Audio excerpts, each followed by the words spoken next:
Hello बच्चों, कल के लेक्चर में हमने पढ़ा था बेटा क्वांटम मैकेनिकल मॉडल शुरू किया था एटम का।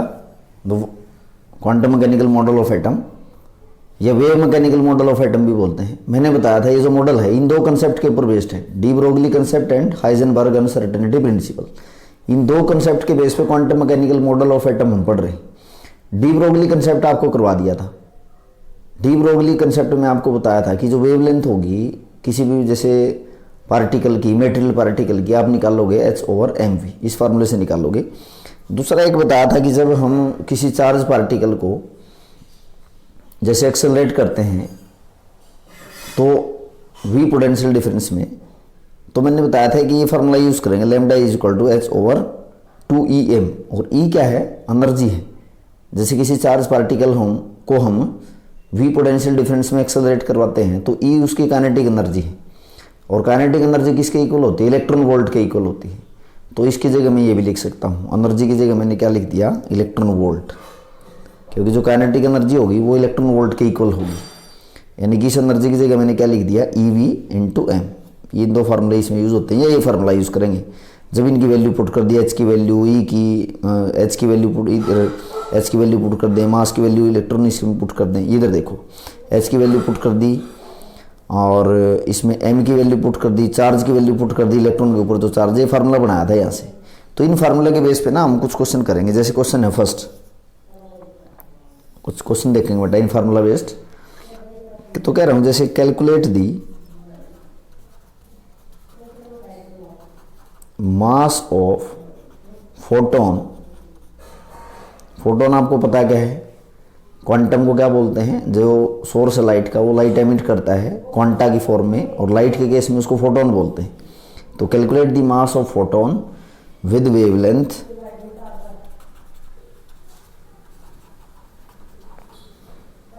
3.6 एंगस्ट्रॉम। कैसे करोगे भाई? वेवलेंथ निकालनी है, lambda is equal to H/mv। अब आप इसमें देखोगे कि निकालना क्या है? मास निकालना आपको।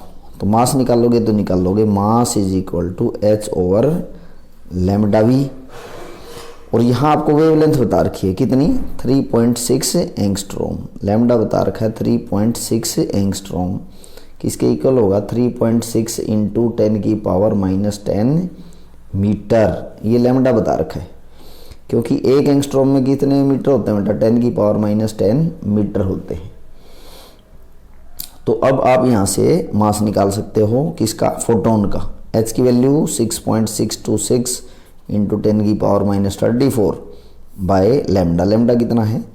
3, देखिए यहाँ से निकाला, 3.6 into 10⁻10 metre into V। V क्या है इसमें? वेलोसिटी है। तो वेलोसिटी कितनी होगी? फोटोन की, ध्यान रखो वेलोसिटी गिवन नहीं है, फोटोन है। फोटोन की वेलोसिटी कितनी होगी? जो लाइट की स्पीड होती है वही तो होगी, इंटू 3 इंटू 10⁸ मीटर पर सेकेंड। तो यहाँ से अब हम बड़ी आसानी से क्या निकाल सकते हैं? मास निकाल सकते हैं। जब इस सबको तुम सोल्व करोगे तो ये जो मास निकल के आया बेटा, कैलकुलेशन लंबी है तो मैं डायरेक्ट आपको इसका आंसर बता देता हूँ। कैलकुलेट करोगे तो ये आया जैसे 6.13 इंटू 10⁻29 किलोग्राम। ये जैसे इसका आंसर आ गया। बड़ा आसान है, फार्मूले में वैल्यू पुट करी। ये ध्यान रखना कि फोटोन है तो फोटोन की जो वेलोसिटी होगी वही होगी जो लाइट की वेलोसिटी है। वेवलेंथ को जैसे एंगस्ट्रॉम में दे रखा तो मैंने मीटर में कन्वर्ट कर दिया, और कुछ भी नहीं है आपको करना है। अगली प्रॉब्लम देखते हैं बेटा। सेकंड क्वेश्चन है, जैसे सेकंड क्वेश्चन बोल दिया जैसे कि अलग अलग टाइप के मैं इसमें क्वेश्चन करा रहा हूँ ताकि वेरिएशन में आपको पता लग जाए। ये प्रोटॉन, कोई प्रोटॉन है, प्रोटॉन पे कितना चार्ज होता है? वही होता है जो इलेक्ट्रॉन पे होता है। और मास कितना है प्रोटॉन का? प्रोटॉन का मास होता है बेटा 1.66 इंटू 10⁻27 किलोग्राम। ये जैसे इसका मास है। Is moving with kinetic energy, is moving with kinetic energy 5 into 10⁻27 joule. इतनी काइनेटिक एनर्जी से मूव कर रहा है। What is the wavelength of proton? What is the wavelength of proton? Question समझना एक बार। क्वेश्चन में ये कह रहा है बेटा कि कोई प्रोटॉन है मूव कर रहा है कितनी काइनेटिक एनर्जी से। काइनेटिक एनर्जी दे रखी है 5 × 10⁻⁻27 जूल, इतनी एनर्जी दे रखी है उसकी। What is the wavelength of proton, निकालना क्या है, ये निकालना है। तो बेटा आपको फार्मूला बेस्ड जैसे क्वेश्चन बताए हैं कि वेवलेंथ निकालने का क्या फार्मूला है, क्या ये फार्मूला हम यहाँ पे यूज़ कर सकते हैं, बिल्कुल यूज़ कर सकते हैं। क्या, lambda is equal to h over root of 2em आपको बताया था। काइनेटिक एनर्जी जब दे रखी हो तो वेवलेंथ निकालने तो ये फार्मूला हम यूज़ नहीं कर सकते इसमें से, तो लैम्डा हमें निकालना है, निकाल देंगे। Lambda is equal to H की वैल्यू पुट करो, एच की कितनी वैल्यू बेटा 6.626 × 10⁻34 और ये आ गया जी रूट 2 × ई क्या है, काइनेटिक एनर्जी। काइनेटिक एनर्जी कितनी दे रखी है, ये है 5 × 10⁻27 और एम क्या है, मास ऑफ प्रोटॉन, ये दे रखा है कितना है 1.66 × 10⁻27 और ये इसका रूट है। तो यहाँ से जब आप लैम्डा निकालोगे बेटा, इन सब को सोल्व करोगे तुम, तो लैम्डा जो निकल के आया ना, इसका मल्टीप्लाई करके उसका रूट लेना आपको और फिर इसको इससे डिवाइड कर देंगे। तो जो लैम्डा आपका निकल के आ गया, ये आ गया जैसे 1.62 × 10⁻7 मीटर। कैलकुलेशन लंबी है इसलिए मैं डायरेक्ट रिजल्ट आपको बता रहा हूँ, नहीं तो कैलकुलेशन में ही हमारा ज़्यादा टाइम यूज़ हो जाएगा। तो इतना लैम्डा निकल के आ गया, यानी कि कोई प्रोटॉन है जिसका मास इतना ही, इतनी काइनेटिक एनर्जी से मूव कर रहा है, तो वेवलेंथ कितनी आ गई 1.62 × 10⁻7 मीटर, इतनी वेवलेंथ इसकी आ गई। बड़ा आसान है बेटा। नेक्स्ट प्रॉब्लम देखते हैं। अगली प्रॉब्लम है जैसे अलग अलग प्रॉब्लम करवा रहा हूँ ताकि आप समझ पाओ। Calculate the D Broglie wavelength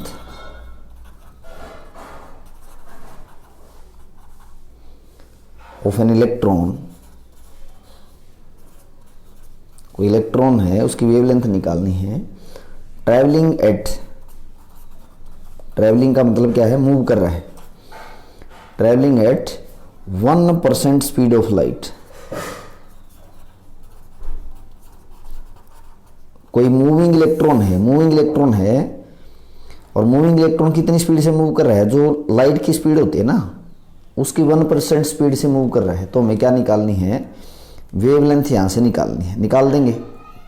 सबसे पहले तो ये देखो वेलोसिटी कितनी है, वेलोसिटी v कितनी है भाई 1% है, और 1% का क्या मतलब होता है 1/100 किसकी, speed of light into speed of light. यानी कि मैं लिखूंगा जो वेलोसिटी है 1% स्पीड ऑफ लाइट, और लाइट की स्पीड कितनी होती है बेटा 3 × 10⁸ मीटर पर सेकेंड।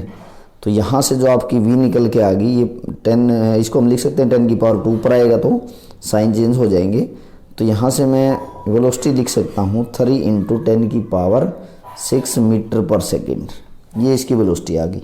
तो अब तो हमें लैम्डा निकालना है, कुछ बचा ही नहीं। Lambda is equal to h over mv, ये फार्मूला यूज़ करना है। तो लैम्डा निकालेंगे, h की वैल्यू 6.626 × 10⁻34 डिवाइडेड बाय मास किसका भाई, इलेक्ट्रॉन का बेटा, क्योंकि इलेक्ट्रॉन की बात चल रही है। इलेक्ट्रॉन का मास कितना होता है 9.11 × 10⁻31 किलोग्राम, और ये है जी आपकी वेलोसिटी कितनी है, देखो यहाँ निकाली हमने वेलोसिटी 3 × 10⁻6 मीटर पर सेकेंड। तो यहाँ से जो लैम्डा निकल के आपका आ गया बेटा, ये आ गया 2.4 × 10⁻10 मीटर। ये डायरेक्ट मैं आपको इसका आंसर बता रहा हूँ, नहीं तो यहाँ तक भी छोड़ देंगे, आप यहाँ से आगे कर सकते हो खुद।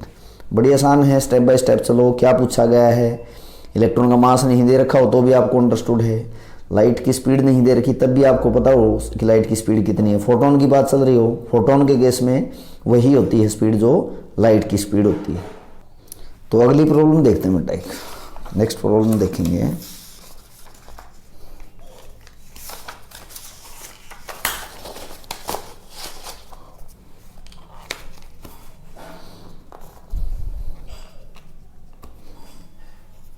नेक्स्ट प्रॉब्लम देखो एक बार, जैसे क्वेश्चन है calculate the de Broglie wavelength, calculate the de Broglie wavelength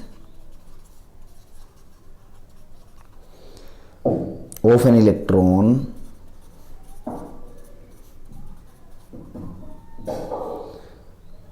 that has been accelerated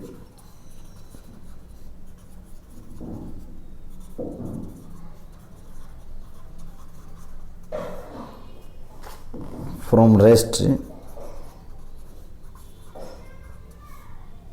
through a potential difference of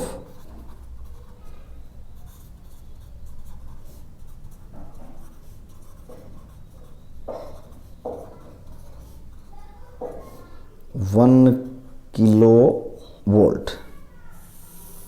ये जी क्वेश्चन क्या कहता है, एक बार क्वेश्चन को समझो कि आपको निकालना क्या है, वेवलेंथ निकालनी।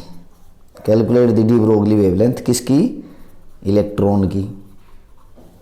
Date has been accelerated through a potential difference of, ये चीज़ ध्यान रखने की, पोटेंशियल डिफरेंस कितना है 1 किलो वोल्ट। अब देखो भाई काइनेटिक एनर्जी किसके इक्वल होती है, मैंने आपको बताया इलेक्ट्रॉन वोल्ट के इक्वल होती है। अब देखो काइनेटिक एनर्जी को कैसे लिखते हैं, काइनेटिक एनर्जी को हम लिखते हैं 1/2 mv², और ये किसके इक्वल होता है, इलेक्ट्रॉन वोल्ट के इक्वल होता है। ये पहले बता रखा आपको, जब कल आपको last time D Broglie concept बताया था, वहाँ बताया था आपको एक इलेक्ट्रॉन वोल्ट कितना होता है। जितने इलेक्ट्रॉन वोल्ट एनर्जी बनेगी वही काइनेटिक एनर्जी के इक्वल होगी। अब देखो भाई, अब यहाँ से समझना एक बार, मैं ये कह रहा हूँ कि 1 kilo volt, K for kilo, V for volt, ये किसके इक्वल होगा बेटा, किलो किसके इक्वल होता है 10⁻³ यानी कि मैं ये कहूँगा 1000 वाट के इक्वल होगा। 1 किलो वाट के में कितने होंगे 1000 वोट होंगे। और आप देखोगे तो मैं ये कहूँगा कि जब इतने वोल्ट पोटेंशियल डिफरेंस अप्लाई कर रखा है तो इलेक्ट्रॉन की एनर्जी कितनी बनेगी, एनर्जी गेन बाय इलेक्ट्रॉन कितनी बनेगी, that is equal to 1000 electron volt. तो कितनी एनर्जी बन जाएगी, देखो एक बार 1000 ये हो गया आपका, इनटू इलेक्ट्रॉन, इलेक्ट्रॉन के ऊपर चार्ज कितना होगा बेटा 1.6 इंटू 10⁻⁻19। तो इतने जूल एनर्जी बन जाएगी। तो मैं कहूँगा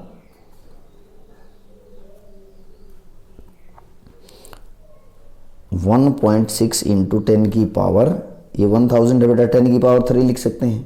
तो ये कितना बन गया -16 जूल बन गया, यानी कि इतनी एनर्जी गेन की इलेक्ट्रॉन ने। तो अब देखो, अब हमें निकालना क्या है, आपको वेवलेंथ निकालनी है। अब देखो मैंने आपको बताया कि जितनी काइनेटिक एनर्जी होती है वही इलेक्ट्रॉन वोल्ट के इक्वल होती है। तो क्या मैं लिख सकता हूँ 1/2 mv², हाफ mv² किसके इक्वल होगी, इसके इक्वल होगी, एनर्जी की इक्वल। मैंने अभी आपको बताया 1.6 इंटू 10⁻⁻16 जूल, इतनी एनर्जी। तो यहाँ से हम क्या करें भाई, यहाँ से हम पहले वेलोसिटी निकाल लें। तो v² किसके इक्वल होगा, देखो ये 2 इधर है, इसके साथ मल्टीप्लाई में चला गया, 2 इंटू 1.6 इंटू 10⁻⁻16 जूल। और ये जो m है ये m आ गया यहाँ पे, और m क्या है, m is mass of electron. तो इलेक्ट्रॉन का मास कितना है बेटा 9.1 इंटू 10⁻31 किलोग्राम। तो जब यहाँ से आप v² निकालोगे, तो जब ये 2 को इससे मल्टीप्लाई करके इससे डिवाइड करोगे, ये वैल्यू आ गई आपके पास। और देखो ये पावर ऊपर चली जाएगी, ये 16 है, ये -31, ये ऊपर गई तो प्लस की 31 होगी। तो ये कितना बच गया, ये बच गया बेटा 15 बच जाएगा। तो मैं इसको लिख सकता हूँ यहाँ पे, जो इसकी वैल्यू आई यहाँ पे v² की, ये आ गई आपके पास 3.521 इंटू 10⁻14। अब देखो एक्चुअल में तो ये जो वैल्यू आई है ना, ये वैल्यू आनी थी यहाँ पे 0.351, तो इंटू 10⁻15 लिखता मैं, ये पावर ऊपर चली गई ना, तो 10 की पावर 15 बच गया ऊपर। तो अगर एक डेसिमल मूव करवा दिया यहाँ से तो 3.5 × 10 की पावर 14, क्योंकि एक डेसिमल लेफ्ट से राइट की तरफ लेके जाएंगे तो पावर एक नेगेटिव में बढ़ती है, तो 15 था तो 14 होगी। तो यहाँ से अगर वेलोसिटी निकालेंगे तो इसका रूट हो जाएगा 3.521 × 10 की पावर 14 और इसका रूट हो गया। तो यहाँ से हम वेलोसिटी निकाल लेंगे। 3.521 का जो रूट है वो देख 10 की पावर कितना था 14 था। 3.521 का रूट जब आप निकाल लोगे ये वैल्यू आ गई आपके पास भाई 1.88 और ये पावर कितनी हो जाएगी आप तो × 10 की पावर 7, ये बच गया। तो हमें निकालना क्या है, लैम्डा निकालना है। क्वेश्चन तो ये है ना कि वेवलेंथ निकाल लो। तो वेवलेंथ जब हम निकालेंगे h/mv, h की क्या वैल्यू 6.626 × 10 की पावर -34 और m मास ऑफ इलेक्ट्रॉन 9.1 × 10 की पावर -31 इंटू वेलोसिटी, ये वेलोसिटी आ गई आपके पास 1.88 × 10 की पावर 7। तो जब आप इसको सोल्व करोगे बेटा, जो ये लैम्डा है आपके पास जो कि वेवलेंथ है, ये आ गया आपके पास 3.8 × 10 की पावर -11 मीटर। दोबारा समझ लो एक बार, आपको वेवलेंथ निकालनी है इलेक्ट्रॉन की जो कि एक्सेलरेटेड है, कितने पोटेंशियल डिफरेंस है 1 किलोवाल्ट। वो मैंने बताया है कि जितनी काइनेटिक एनर्जी होती है ना वो इलेक्ट्रॉन वोल्ट के बराबर होती है, यानी कि ½ mv² = इलेक्ट्रॉन वोल्ट। तो 1 किलोवाट में कितने होंगे बेटा 1000 वाट होंगे। तो कितनी एनर्जी गेन करेगा इलेक्ट्रॉन, जो उसकी काइनेटिक एनर्जी बन जाएगी, energy gain by electron 1000 electron volt, यानी कि 10 की पावर 3 इलेक्ट्रॉन वोल्ट। इलेक्ट्रॉन के ऊपर चार्ज इतना होता है, इतने पोटेंशियल डिफरेंस आपने अप्लाई कर रखा है, इतने वोल्ट, तो इतने जूल एनर्जी बन गई। ये जो एनर्जी बनी आपके पास यही तो काइनेटिक एनर्जी के इक्वल है, यानी कि ½ mv² क्या है, इतनी एनर्जी है जी। यहाँ से v निकाल लिया और v वाली वैल्यू मैंने पुट कर दी किसमें, लैम्डा = h/mv। बहुत आसान है, अगर देखो आप स्टेप बाय स्टेप क्या करना है, क्या पूछ रखा है। आगे चलते हैं। तो ये तो जैसे हमारे कुछ न्यूमेरिकल डी ब्रोगली कंसेप्ट के। नेक्स्ट कंसेप्ट देखते हैं जिसपे क्वांटम मैकेनिकल मॉडल एटम का बेस्ड है। कौन सा कंसेप्ट, हाइजेनबर्ग अनसर्टेनिटी प्रिंसिपल। तो सेकंड कंसेप्ट हम देखेंगे जिसके ऊपर आपका क्वांटम मैकेनिकल मॉडल एटम का बेस्ड है, Heisenberg uncertainty principal. Heisenberg uncertainty principal, ये है भाई। देखो एक बार, ये हाइजेनबर्ग साइंटिस्ट का नाम है बेटा। तो देखो इसमें क्या है, हाइजेनबर्ग अनसर्टेनिटी प्रिंसिपल। देखो जो आपके पास ऑब्जेक्ट होते हैं ना या बॉडीज हैं, ये दो तरह की हैं भाई। एक तो माइक्रोस्कोपिक है और एक होती है मैक्रोस्कोपिक। मैक्रो का मतलब होता है बिग, बड़ी ऑब्जेक्ट। माइक्रो का मतलब होता है स्मॉल। अब देखो जैसे मैक्रोस्कोपिक ऑब्जेक्ट है, मैक्रोस्कोपिक जो बड़ी ऑब्जेक्ट है ना, साइमल्टेनियसली का क्या मतलब होता है, एक साथ साइमल्टेनियसली इन बड़े ऑब्जेक्ट के हम ना पोजीशन और वेलोसिटी बता सकते हैं या पोजीशन और मोमेंटम बता सकते हैं। जो बड़ी ऑब्जेक्ट हैं, जैसे कोई बस मूव कर रही है, कोई कार मूव कर रही है, तो मैं ये कह सकता हूँ कि इस गिवन टाइम में इस कार की ये पोजीशन है और ये इसका मोमेंटम है। बट ये बात माइक्रोस्कोपिक पार्टिकल के ऊपर लागू नहीं होती। माइक्रोस्कोपिक होते हैं बहुत छोटे छोटे पार्टिकल हैं, जैसे इलेक्ट्रॉन हैं, प्रोटॉन हैं, न्यूट्रॉन है, ऐसे जो माइक्रोस्कोपिक पार्टिकल हैं उसकी बात चल रही है, एटम है। तो यहाँ से क्या पढ़ा गया, हाइजेनबर्ग जो है साइंटिस्ट है, इसने क्या बताया, अनसर्टेनिटी का क्या मतलब होता है बेटा। अनसर्टेनिटी होती है अनिश्चितता,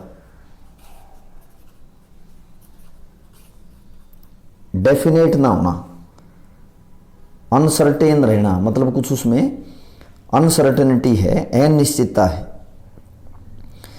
तो जो माइक्रोस्कोपिक पार्टिकल होते हैं इनकी हम एक साथ पोजीशन और मोमेंटम नहीं निकाल सकते।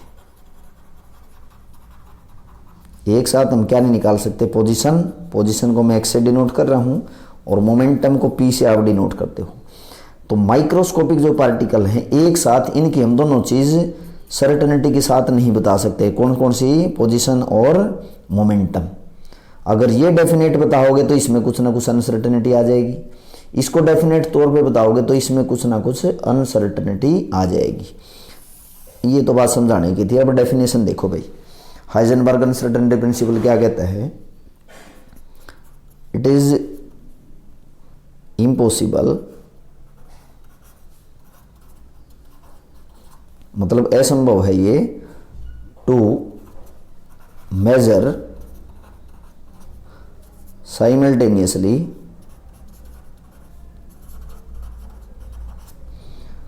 the position and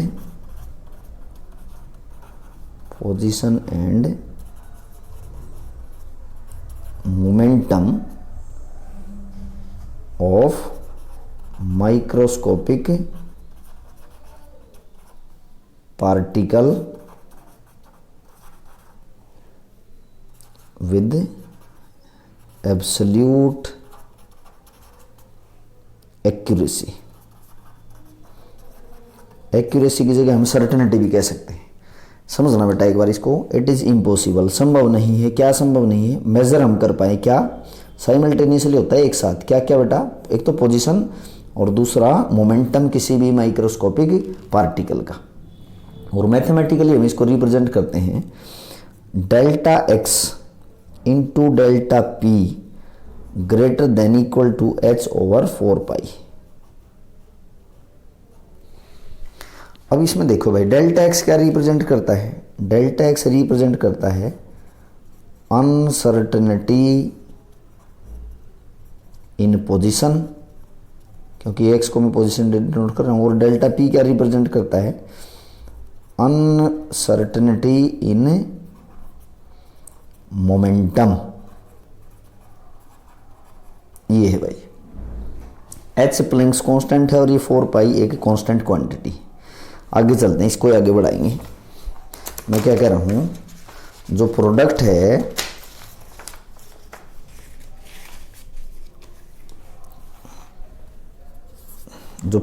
बेटा डेल्टा एक्स और डेल्टा पी का greater than equal to H over 4 pi. Uncertainty in position and uncertainty in momentum. तो मैं क्या लिख सकता हूँ यहाँ पे, नोट में लिख सकते हो, the product of uncertainty, uncertainty होता है जो डेफिनेट ना हो, द प्रोडक्ट ऑफ अनसर्टेनिटी किस में? In position. और ये क्या है आपके पास? Momentum and momentum is equal to और ग्रेटर देन, ये ग्रेटर देन का साइन है, ये इक्वल टू का greater than h over 4 pi. ये है भाई। देखो बेटा, इन दोनों का प्रोडक्ट ना, मोमेंटम और अनसर्टेनिटी जो पोजीशन में है, ग्रेटर देन ये इक्वल टू एच ओवर 4 पाई। और इन दोनों का प्रोडक्ट मिनिमम कब होगा? जब ये इक्वल होगा किसके? एच ओवर 4 पाई के।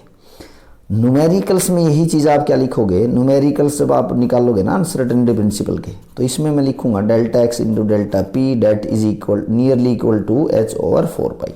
न्यूमेरिकल में आपको इक्वल पुट करना है, यानी कि जब डेल्टा एक्स डेल्टा पी का प्रोडक्ट एच ओवर 4 पाई के इक्वल होगा ना, तभी अनसर्टेनिटी जो होगी ना वो मिनिमम होगी। और पी क्या होता है बेटा? पी होता है मोमेंटम। पी क्या है? मोमेंटम। डेल्टा है तो मैं लिखूंगा इसको एम डेल्टा वी, क्योंकि मास तो क्या है, मास चेंज नहीं होता है, कांस्टेंट क्वांटिटी है, बट वेलोसिटी चेंज हो सकती है। तो इस डेल्टा पी की जगह मैं क्या लिखूंगा? Delta x into m delta v that is equal to H over 4 pi. या मैं ऐसे लिख सकता हूँ इसको कि delta x into delta v is equal to H over 4 pi m. अब देखो भाई, अब अगर आपको डेल्टा एक्स निकालना है, डेल्टा एक्स क्या है? Uncertainty in position. और डेल्टा वी क्या है? Uncertainty in velocity. तो यहां से हम निकाल सकते हैं, जैसे कि मेरे को डेल्टा एक्स निकालना हो तो मैं क्या कहूँगा? H over 4 pi M into delta we. या अगर मेरे को अनसर्टेनिटी पोजीशन में निकालनी है तो मैं कहूँगा H over 4 pi M delta x. तो इस फार्मूले से हम अनसर्टेनिटी पोजीशन में, अनसर्टेनिटी वेलोसिटी में निकाल सकते हैं। अब देखो मैं इसको थ्योरेटिकल एक्सप्लेन कर रहा हूं कि क्यों हम ऐसा नहीं कर सकते, कि क्यों एक साथ माइक्रोस्कोपिक पार्टिकल की पोजीशन और वेलोसिटी मेजर नहीं कर सकते। एक्सप्लेनेशन किसकी? Of Heisenberg uncertainty principal.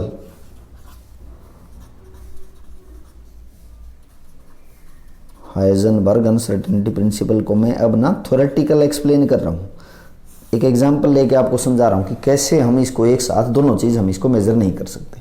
देखो भाई, जैसे मैं कह रहा हूँ, सपोज ये कोई एटम है, ये न्यूक्लियस है, और ये न्यूक्लियस के बाहर हम ये कहते हैं कि इलेक्ट्रॉन मूव कर रहा है किसी सर्कुलर ऑर्बिट में। ये इलेक्ट्रॉन है, यहाँ दिखा देता हूँ कि ये इलेक्ट्रॉन आपके पास कोई न्यूक्लियस के बाहर ये क्या है? ऑर्बिट है, और इस ऑर्बिट में इलेक्ट्रॉन मूव कर रहा है। अब देखो, इस इलेक्ट्रॉन की, मेरे को अगर इस इलेक्ट्रॉन की पोजीशन और वेलोसिटी बतानी है, पोजीशन और वेलोसिटी मेरे को एक साथ बतानी है, क्योंकि मास तो कांस्टेंट होगा। अगर मेरे को इसकी पोजीशन और वेलोसिटी बतानी है तो मैं क्या करूंगा? अब देखो, इलेक्ट्रॉन वैसे तो दिखता नहीं, तो मैं क्या करूंगा? इसके ऊपर लाइट डाली जाएगी, फोटोन डाले जाएंगे, लाइट डाली जाएगी या फोटोन डाले जाएंगे, ताकि मैं क्या कर पाऊं? इसकी पोजीशन देख पाऊं। और जो ये रिफ्लेक्टेड रे होगी, मतलब इलेक्ट्रॉन से टकराने के बाद जो रिफ्लेक्टेड रे होगी, इसको यहां माइक्रोस्कोप में देख सकते हैं।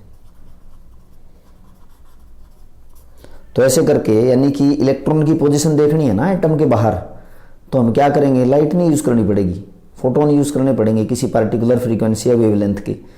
तो ये लाइट इस इलेक्ट्रॉन के बाद साथ टकराने के बाद ये जो आपके पास लाइट बनी है, रिफ्लेक्टेड लाइट है।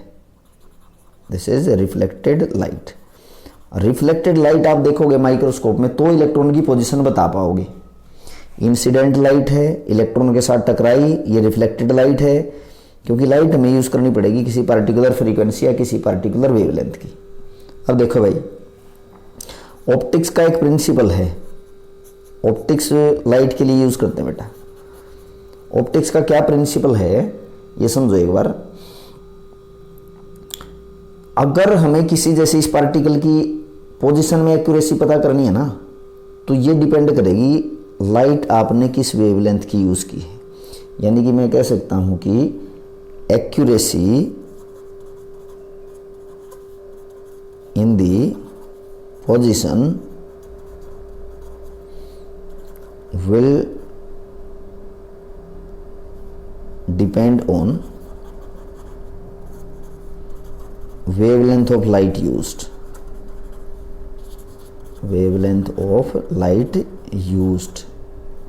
ये लाइन बहुत इंपॉर्टेंट है। तो मैं लिख सकता हूं कि the uncertainty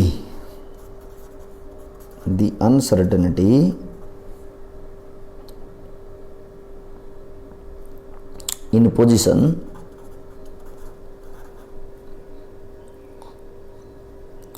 is plus minus lambda.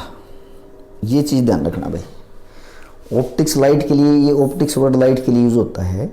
तो मैं कह रहा हूँ कि एक्यूरेसी जो होगी ना पोजीशन में, किसके ऊपर डिपेंड करेगी? जो वेवलेंथ हमने लाइट की यूज़ की है, ये जो वेवलेंथ हमने लाइट की यूज़ की है इस इलेक्ट्रॉन की पोजीशन को देखने के लिए। क्या कह रहा है? The uncertainty in position.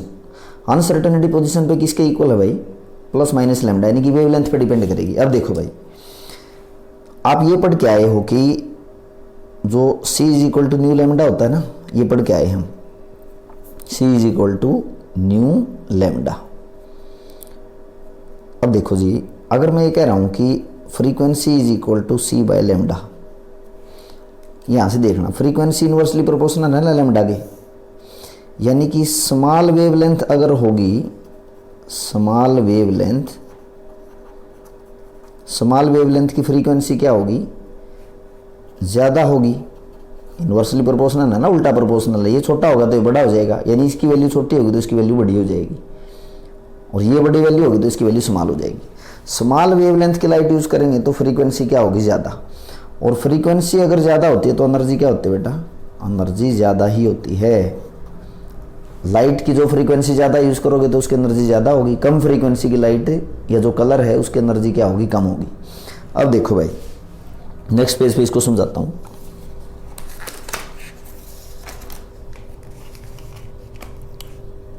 जैसे मैंने ये कहा था कि ये इलेक्ट्रॉन है किसी ऑर्बिट में, लाइट हमने डाली इसके ऊपर और रिफ्लेक्टेड लाइट जाएगी। जैसे मैंने ये कहा है कि nu is equal to c by lambda. Frequency अगर अब देखो मेरे को क्या बतानी है इस इलेक्ट्रॉन की मेरे को पोजीशन और मेरे को इसकी पोजीशन और वेलोसिटी बतानी है। एक साथ में इसकी पोजीशन और वेलोसिटी बताने की कोशिश करता हूँ। तो मैं कह रहा हूँ कि अगर मैं स्मॉल लैम्डा यूज़ करूँगा, स्मॉल लैम्डा मतलब वेवलेंथ, इलेक्ट्रॉन की पोजीशन अगर हम देखते हैं, इलेक्ट्रॉन की पोजीशन देखने के लिए जो वे लाइट है इसकी छोटी वेवलेंथ यूज़ करेंगे तो एनर्जी ज़्यादा होगी इसकी, किसकी, लाइट की।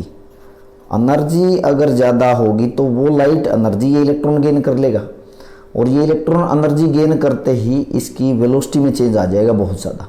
दोबारा समझो, इस इलेक्ट्रॉन की पोजीशन को देखने के लिए लाइट यूज़ करी, लाइट अगर स्मॉल वेवलेंथ की यूज़ करेंगे तो उसकी एनर्जी क्या होगी, ज़्यादा होगी।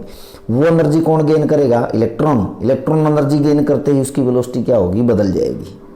यानी कि स्मॉल वेवलेंथ अगर होगी, स्मॉल वेवलेंथ में जो अनसर्टेनिटी होगी ना पोजीशन में, uncertainty in position is less, but यानी कि हम ये भी कह सकते हैं कि we can exactly locate the position of electron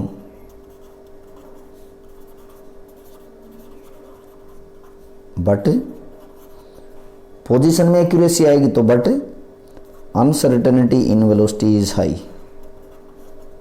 uncertainty in velocity is high.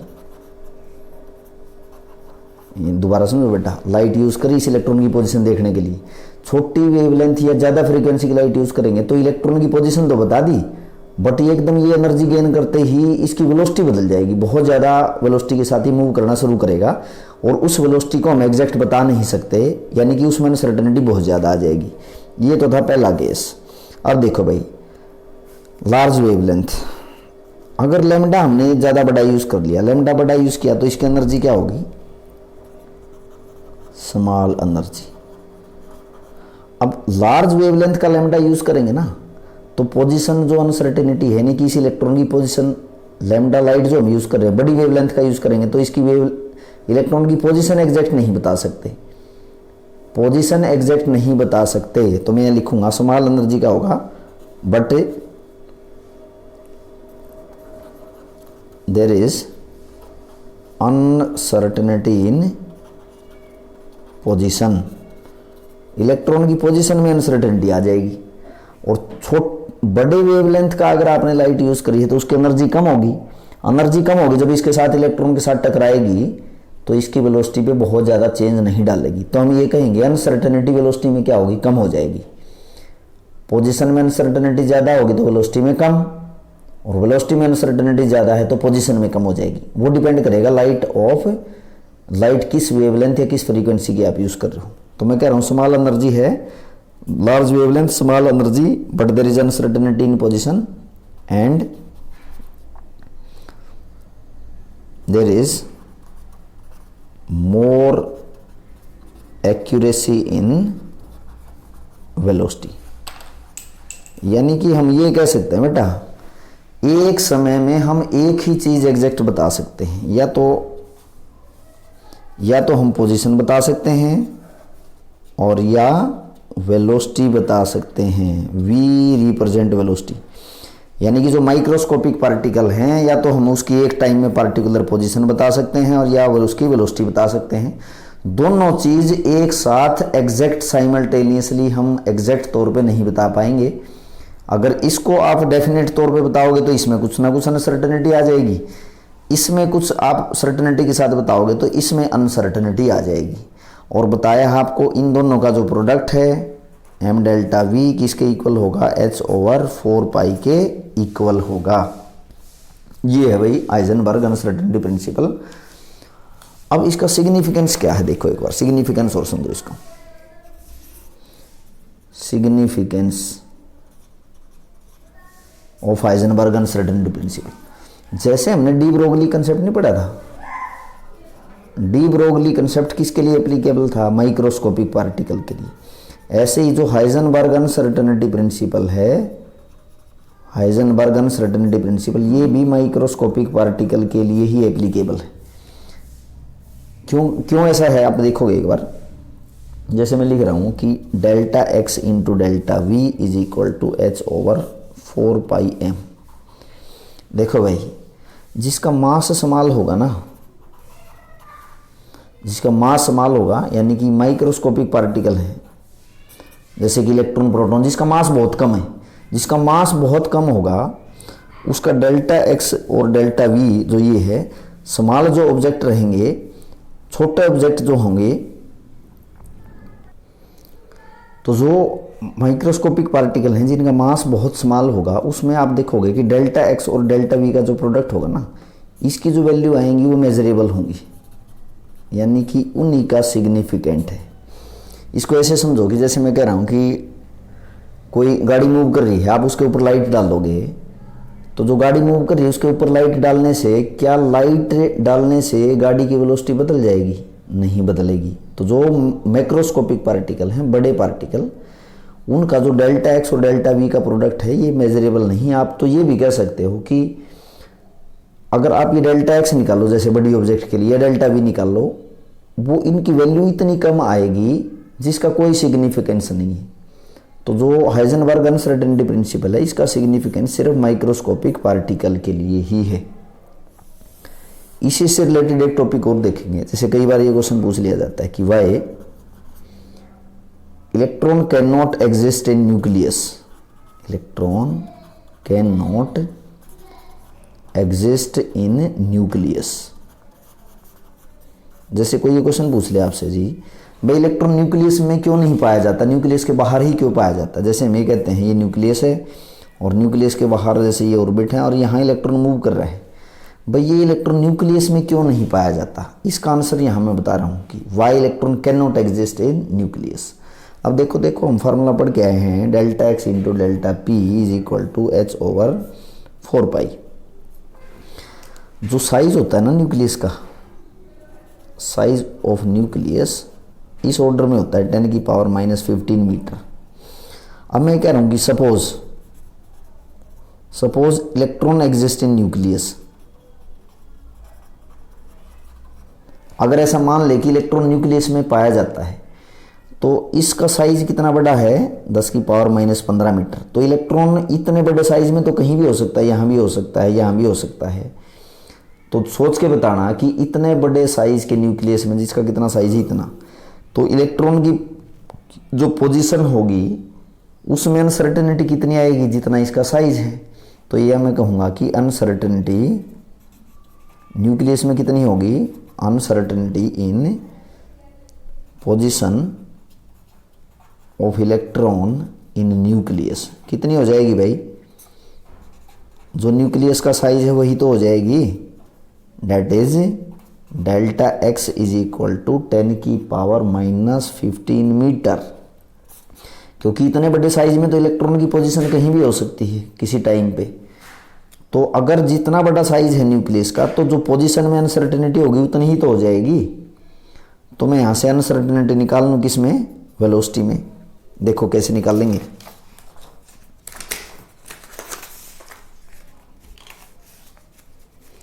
मैं कह रहा हूँ कि अगर इलेक्ट्रॉन न्यूक्लियस में पाया जाएगा तो उसकी अनसर्टेनिटी कितनी आएगी पोजीशन में, 10 की पावर -15 मीटर। तो यहाँ से हम delta x into m delta v that is equal to H over 4 pi, यहाँ से मैं इसका डेल्टा वी निकाल लूँ। डेल्टा वी अगर निकालने हैं तो डेल्टा वी इसका निकलेगा जी एच ओवर 4 पाई और ये एम डेल्टा एक्स। तो यहाँ से डेल्टा वी निकाल लो इसका। एच की वैल्यू कितनी बेटा, 6.626 इंटू 10 की पावर -34 डिवाइडेड बाय 4 पाई की वैल्यू 3.14, मास कितना इलेक्ट्रॉन का 9.11 इंटू 10 की पावर -31 किलोग्राम। और इसके बाद आप इसकी डेल्टा एक्स की वैल्यू पुट करो। डेल्टा एक्स की वैल्यू कितनी है 10 की पावर -15। तो ये वैल्यू पुट करने के बाद जब यहाँ से डेल्टा वी निकाला गया ना, सोल्व किया गया है, इस सब को सोल्व करने के बाद ये जैसे वैल्यू आ गई जी 5.7 इंटू 10 की पावर 10 मीटर पर second.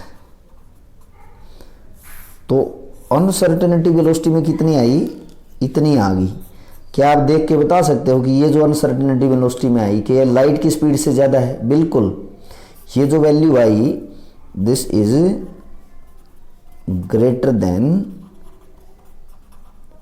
The velocity of light. तो इसका मतलब ये है जो अनसर्टेनिटी आई इलेक्ट्रॉन की वेलोसिटी में तो लाइट की स्पीड से भी ज़्यादा आ गया, विच इज़ नॉट पॉसिबल, जो कि पॉसिबल नहीं है। तो इसलिए कहते हैं कि इलेक्ट्रॉन न्यूक्लियस में एग्जिस्ट नहीं कर सकता। तो कल के लेक्चर में हम सीखेंगे बेटा, आज हमने क्या क्या सीखा है। एक तो न्यूमेरिकल किए हैं डी ब्रोगली कंसेप्ट के, दूसरा आपको हाइजेनबर्ग अनसर्टेनिटी प्रिंसिपल बताया है, उसमें बताया कि एक साथ जो माइक्रोस्कोपिक पार्टिकल हैं उनकी हम साइमल्टेनियसली एक साथ पोजीशन और वेलोसिटी नहीं निकाल सकते। एक चीज़ सर्टेनिटी के साथ निकालोगे तो दूसरे में अनसर्टेनिटी आ जाएगी। जैसे वेलोसिटी एक्यूरेसी के साथ निकालोगे तो पोजीशन में अनसर्टेनिटी आ जाएगी, पोजीशन सर्टेनिटी के साथ निकालोगे तो वेलोसिटी में अनसर्टेनिटी आ जाएगी। यानी कि दोनों एक साथ नहीं बता सकते एक्यूरेसी के साथ, एक में कुछ ना कुछ अनसर्टेनिटी जरूर आएगी। और थ्योरेटिकल एक्सप्लेन किया, उसके बाद बताया कि इलेक्ट्रॉन न्यूक्लियस में क्यों एग्जिस्ट नहीं करता। अब देखो भाई, इलेक्ट्रॉन अगर न्यूक्लियस में एग्जिस्ट नहीं करता, ये तो बात हमारी होगी। चलो उसके बाद नेक्स्ट लेक्चर में मैं बताऊंगा कि न्यूमेरिकल करेंगे। चलो इसके बारे में 2 लाइन बताता हूँ सिर्फ आपको।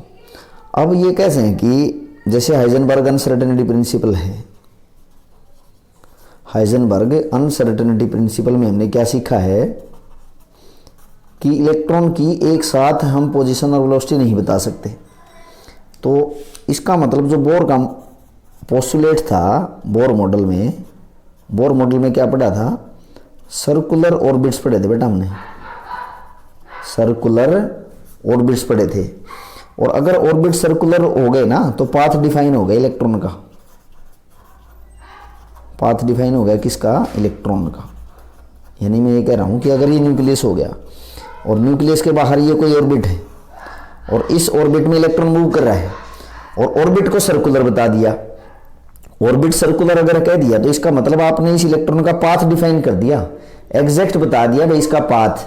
और अगर आप पाथ बता पा रहे हो तो पोजीशन और वेलोसिटी एक साथ आप बता पा रहे हो।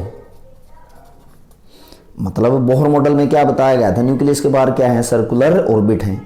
ऑर्बिट अगर सर्कुलर कह दिए तो आप इसका मतलब बोहर ने इसका पाथ डिफाइन कर दिया, भाई इलेक्ट्रॉन का पाथ होगा, इस टाइम पे इलेक्ट्रॉन की पोजीशन और वेलोसिटी ये होगी। बट अभी मैंने क्या बताया है कि इलेक्ट्रॉन की पोजीशन और वेलोसिटी क्या आप एग्जैक्ट तौर पे बता सकते हो, बिल्कुल भी नहीं बता सकते। तो इसका मतलब जो बोर का ये जो कंसेप्ट था सर्कुलर ऑर्बिट वाला, इसका मतलब ये गलत हो जाता है। ऑर्बिट सर्कुलर नहीं होते, क्योंकि अगर सर्कुलर ऑर्बिट हो गया तो एक ही टाइम में आपने इलेक्ट्रॉन की पोजीशन और वेलोसिटी बता दी, तो इसका मतलब उसका पाथ डिफाइन कर दिया, जो कि ऐसा पॉसिबल नहीं है। तो आगे जाके आपको पढ़ाया जाएगा कि ऑर्बिट ऐसे सर्कुलर नहीं होते, ऑर्बिट ना 3D में होते हैं। वो नेक्स्ट आगे हम पढ़ेंगे जब क्वांटम मैकेनिकल मॉडल आपको कराऊंगा। तो कल इसके न्यूमेरिकल करेंगे और आगे हम क्वांटम मैकेनिकल मॉडल को फिर कंटिन्यूस करेंगे। Thank you students.